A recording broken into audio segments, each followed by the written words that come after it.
Mr. Nobody, 2009 film starring Jared Leto. It's one of those films where I don't simply want to explain the story because I think it's better to go in blind. And neither would it make too much sense because of how this story is told in this case. And it is told in a non linear way with a protagonist that we follow not just at different points of his life, moving through time back and forth, but also in different versions of his life, alternate timelines where differently made decisions resulted in his life becoming something else entirely. If that sounds to you like a mix of Cloud Atlas and Slaughterhouse 5, then that's about right. Mr. Nobody is an incredibly ambitious take on the themes of the passage of time, on choices we make and consequences they carry, on nostalgia for the past and regret for what could have been, and on dreams and the musings of one's imagination.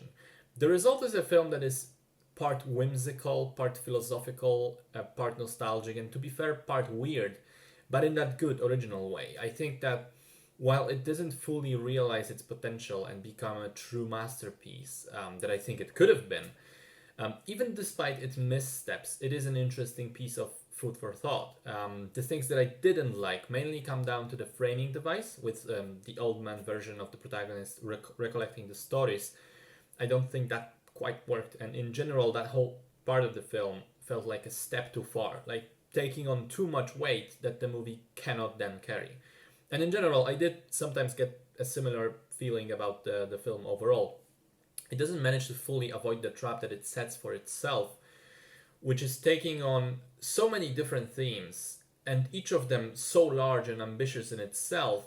And as a result, at times it feels like it's unfocused, and it is a bit pretentious as well. And it's starting to crumble under that weight of all of those themes. I think that had it been smaller in scope, it would have been closer to greatness. Still, even without that, it manages to be pretty good. I especially liked the way that the style of the film complements its substance. The editing, and particularly the ways that scenes transition from one to another, are impressively done to create that dreamlike smoothness between them.